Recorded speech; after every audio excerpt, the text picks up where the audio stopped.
Hey guys, just made a Patreon page. If you're interested, check it out in the description below.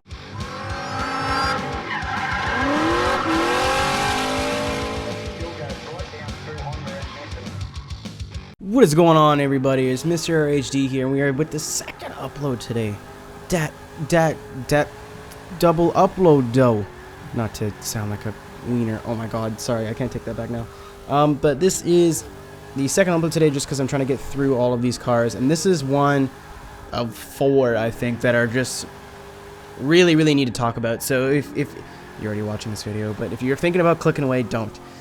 This is a C491 Chevy Camaro. I don't know if there's like another way of referring to this car, but this car has 395 horsepower and stock tires and hardly any upgrades. It's got some things here and there. It's got race suspension.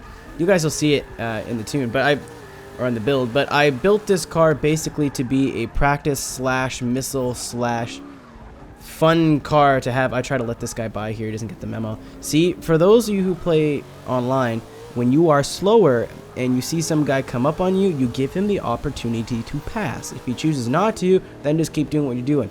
But this car is not good. Okay, let me just get that right off the bat. It's not gonna win you any lobbies. It doesn't have enough power, too much grip. Even though it doesn't have that much grip, it just on a track like Bernese Alps, useless.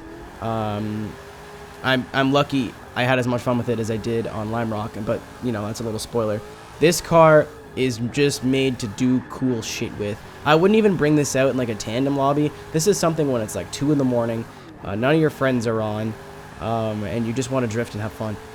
This is something that you pull out. This car is a stupid amount of fun. It swings. If anything, I'd recommend this car almost as to a beginner. Not so much because there's not a whole lot of grip all around, and you have to have some sort of semblance of what you're doing.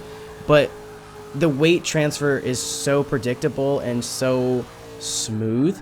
I don't know if it's just because it's stock anti-roll bars or what, but the weight transfer in this car is just like buttery smooth. And I don't even mean like holding angle is smooth, because not really, but just like you can feel what all the weight is doing in your car at all the times, and that's something that you need to know to progress and get better as a drifter. So if not this car, something to this degree, and it's super cool too, especially like I said, don't bring it online or whatever. But if you're dumb like me and you want to go online, the only guy who beat me in this lobby was that car right in front, which is an R-Class Eau Rouge Infinity Q80, I think. So I mean, it's kind of funny to see like R-Class, A-Class, S-Class, S-Class, A-Class, or R-Class, S-Class, all beaten by a C-Class car. To me, that's funny.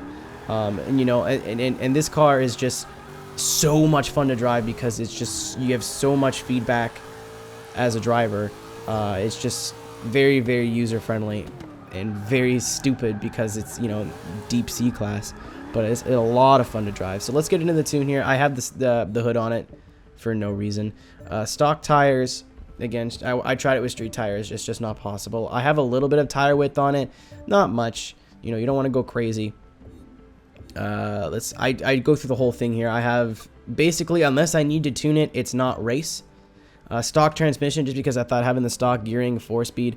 I basically built this car thinking about somebody who might go to like a grassroots drift day, like a Club Loose or something like that. Race, springs and dampers, because anything I needed to tune was race on the platform and handling. I didn't really need to tune those. I put on a race roll cage because, you know, if you have to go to a track day, you need a roll cage. And I figured that with all how floppy the car was, it wouldn't mind from some stiffness, giggity. But here in the power, I just kind of said whatever. I did whatever I needed to do to get to what I needed for my ideal horsepower target, which was about 395. I tried to stay away from race stuff, but you know, I just kind of said let caution go to the wind at one point. But the tune is going to be fairly like similar to what you guys have normally seen, but with a couple of changes. Again, a lot of stock parts, kind of boring, but this is mostly just proof. This car also is proof that you don't need 1,000 horsepower and everything to do cool shit. That tire pressure is way higher. A lot of more rear camber, just so there's not as much grip coming from the rear. You don't need as much toe as well, just because there is so much grip already. Everything's a bit stiffer, but the ratios are still probably the same.